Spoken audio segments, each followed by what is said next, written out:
Estoy violando. Ya, muchas gracias.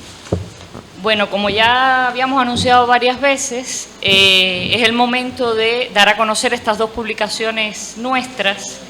Yo quería, ya que estamos hablando de Vallejo y haciendo recuentos, y vamos a hacer una pequeña introducción editorial, presentarles enseñarles este ejemplar, que fue el primer ejemplar, la primera edición que se hizo de las poesías completas de Vallejo en Cuba por la Casa de las Américas, año 1965. Es el número 22 de la colección Literatura Latinoamericana, como se llamaba en aquel momento, hoy Literatura Latinoamericana y Caribeña, y que tiene un prólogo de Roberto Fernández Retamar. Y lo quería enseñar justamente porque hoy vamos a presentar este cuadernito, acorde a los nuevos tiempos, un cuadernito hecho en la casa, muy artesanalmente, con papeles que encontramos por aquí y por allá, con cartulinas que reciclamos. Es una edición artesanal prácticamente. Tenemos un pequeño taller de impresiones que hemos querido aprovechar en estos tiempos de no papel, en esta crisis que hay en todos lados de no papel, y todavía en la necesidad que tienen muchos de hojear los libros, no solo los libros digitales. Hay muchos que nos gusta todavía ver el libro, y hemos puesto el énfasis en estas ediciones que se llaman Cuadernos de Caliban, que es una colección que comenzamos este año, muy nueva, para aprovechar la máquina risograph que tenemos.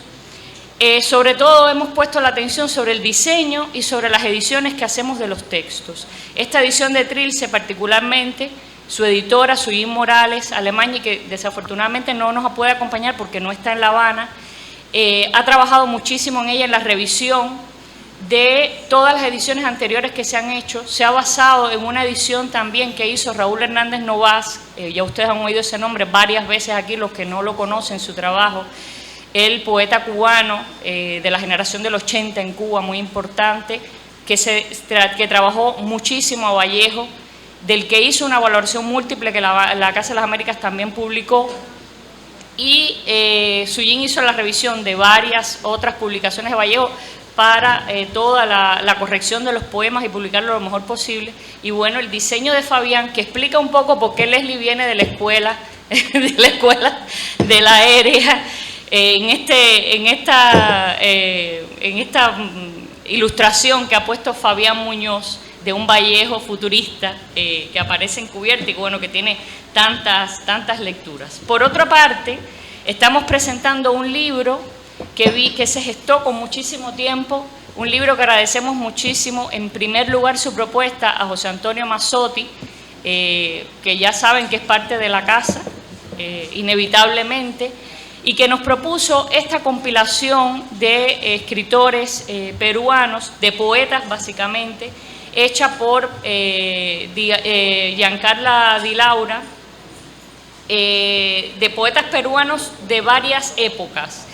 ¿Qué particularidad tiene este libro y por qué nos interesa a nosotros tanto en esta colección que se llama La Onda, dedicada a escritores contemporáneos y a escritores ya más jóvenes?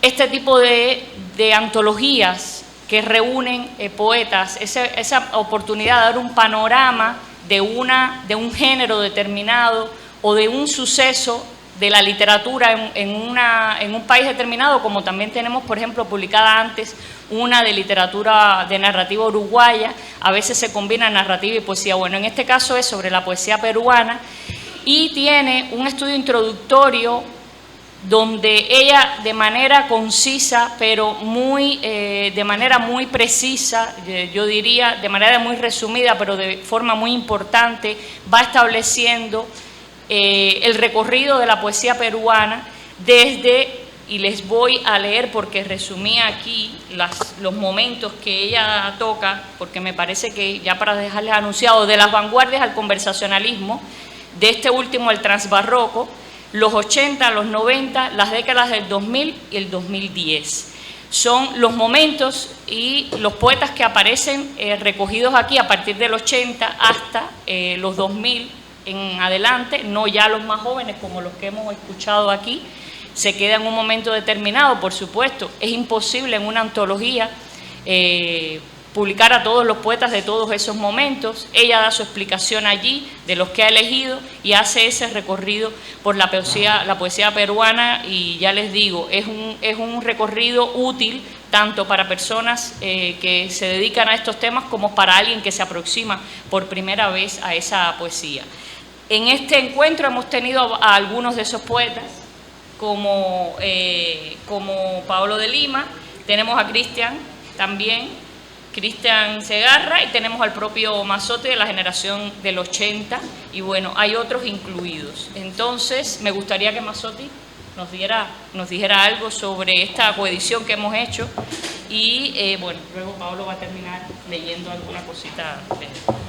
Sí, gracias, Caridad. Muy brevemente, solamente quiero añadir esta antología, Volteando el Siglo, 25 poetas peruanos, responde a la necesidad de reordenar el panorama poético en castellano en Perú, como reconoce su autora, Giancarla Di Laura, quien lamenta no haber podido venir. Ella ha estado en otras oportunidades en Cuba, ha participado de estos eventos, pero ahora por un tema complicado no ha podido estar. De modo que lo que ella dice en su prólogo, como ya ha adelantado Caridad, es que la tendencia poco a poco más visible, más renovadora dentro de la poesía en castellano en el Perú, es lo que se ha venido a denominar la tendencia transbarroca. A diferencia del neobarroco, que como sabemos tiene una larga historia dentro del Caribe y que luego se traslada al, el neobarroco en el Caribe, el neobarroso en el Río de la Plata. El crítico y poeta Rubén Quirós propone el transbarroco debido a que lo barroco es una tendencia latente y permanente que incluso podría remontarse al arte Nazca y Paracas, es decir, a la forma en que se proyecta el imaginario de los pueblos indígenas antes de la llegada de los europeos. Por supuesto hay un barroco colonial, hay un barroco en el siglo XX con Martín Adán, y a fines del siglo XX también es que aparece esta tendencia, el transbarroco cada vez más numerosa, y a eso se dedica la antología. Entonces no es una antología representativa de toda la poesía en español, porque hay todavía mucha poesía conversacional, mucha poesía de distintos tipos que no han tenido cabida, ¿no? Por razones de obvia limitación de espacio. La revista Crítica Literaria Latinoamericana, que tengo el honor de dirigir junto con la editorial de Casa de las Américas, estuvimos conversando sobre la posibilidad de publicar esta antología y al final se concretó el 2020, pero ustedes recordarán que pasaba el 2020, ¿no? Nadie podía salir de su casa. Entonces la antología recién llega después de 2 años de publicada, y por eso es que estamos aquí con mucho gusto, mucho orgullo y por supuesto mucho agradecimiento a Casa de las Américas por haber acogido este proyecto editorial, y sin duda nos da un enorme gusto que los lectores cubanos puedan ahora acceder a los ejemplares que han llegado y seguirán llegando. Así que muchas gracias a Caridad Tamayo, fundamentalmente a todo el equipo editorial de Casa de las Américas, y vamos a darle la palabra al poeta, uno de los antologados, el poeta Paolo de Lima, que no pudo estar ayer en los recitales por razones de viaje, para que nos lea algo muy breve. Muchas gracias, José Antonio. Gracias a Casa de las Américas con Caridad Tamayo por incluirme en la antología, y a Giancarla Di Laura por antologar el libro. Y tengo 2 minutos y voy a también aprovechar la mesa para presentar 2 libros míos, así nomás, presentarlos. Este año, Ottawa, es uno de ellos, de 2022, y el otro, Soliloquios, que por ser más en la línea neobarroca, transbarroca que plantea la antología, voy a leer uno de aquí, y además hay una mención al maestro Lezama Lima. Como tengo 2 minutos y el poema es más largo, lo voy a editar sin que se den cuenta, ¿sí? Eso es bien barroco. Ok, se llama Soliloquio de la Floresta. Hay una cruz natural incrustada en las ramas del parque. Se muestra como la ciencia en la grieta que por ellas recuerda. Su desbordada poesía en el pozo de los cambios, como si debajo de las creencias llamasen las aguas quietas. Pero anotar el humo que recubre las ramas es una señal que en palabras no basta. Después de A, haber tocado y dejado acariciar el humo y las ramas. B, anotar, no hay una cruz incrustada en las ramas. C, Ahora no nace la oración. D dijo, pero si tú no estabas ahí. Él, ¿y eso qué tiene que ver? E, se siente frío después de conducir la mano a esto. F, leo este poema de Lezama, cito. El muchacho vendedor de estalactitas, saltamontes, antes de dormir repasa su castillo de cuello de cristal, la botella llena de cocuyos donde guarda los 10 céntimos, los metales antiguos, las vacías columnas, que ahora son serpentinas que rodean a los cocuyos, a los 100 cocuyos que tiran sus frentes contra los vidrios oscuros, desdeñosos de la corrupción. Fin de cita. Una parte arriba a la izquierda, Parque Roosevelt, orada sus pretextos y los tachos de basura observan como hombrecitos verdes la garúa en paralaje. Una escritura volvió para sacudirse, levantó sus cejas y se marchó de inmediato. En la hora cuarta, solo los árboles como gentes en su mundo paralelo me dejan adivinarlos para conocer sus figuras. Las lavándulas al mar de violeta pasaron manojo de las sabias, debajo de las cabalgatas del viento, arriba de nosotros callados paralelos, brecha irreductible, palabra crítica radical, puro antagonismo irracional gramática. La madre va de hecho a la puerta para pensar en una afuera que alcanza para surcirla en la corteza o para hundir su cesera en el humo de los parques. Sus ojos, como aquella ave que se introduce en el hueco del árbol, incineran sus miradas. Aquel ojo que las mueve opuestas y toca su textura dentada. Toca sus yemas y ellas se tocan presentando su vida, y está tu dínamo imitando poliedros y pirámides, como por ejemplo la que está en Choquehuanca. Su fruto poseía un ojo protuberante del tamaño de una caja de galletas, un ojo de color siniestro amarillo en el centro, ardiente que late como un brillo que destella. El fruto se desplaza, pero no sé de dónde vino, pero puedo verlo cerca de sus ojos, puedo verlo con mis ojos, puedo entender el carácter irreductible, la brecha irreductible de los intersticios. Una llama es rojo, es azul, es amarilla, es fría y quema como cuando irrita, lanza un mordiscón y le muerde la cabeza a las palabras. La P es ahora una copa, la A un inodoro con la tapa levantada, la L una paloma dormida, la B una O con un bulto en su cabeza, la S un imán cuya energía mantiene con vida a los sintagmas. Y se hizo la ciudadanía de serenos, y cierro estas palabras, y ya no están, ya se fueron y ya volvieron. Y muchas gracias.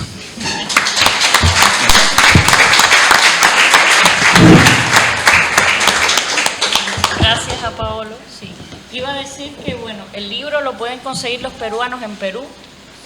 Hay 2 librerías, creo que lo Sí, Librería Sur, creo que lo tiene, y Paolo creo que se ha encargado de colocarlo, ¿dónde más? ¿En Virrey? Sí, en todas las librerías de Lima, ¿no? Sí, en las librerías de Lima.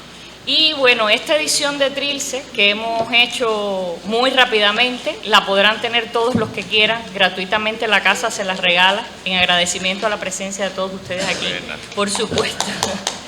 Yo quisiera cerrar...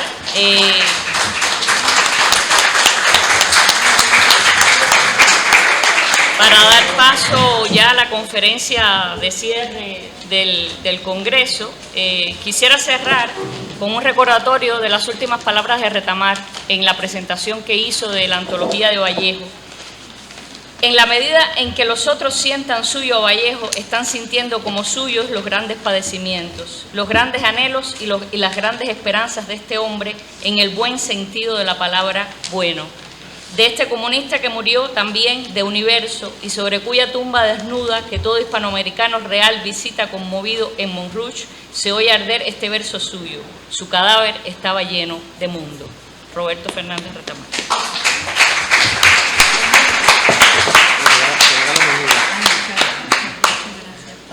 Bueno.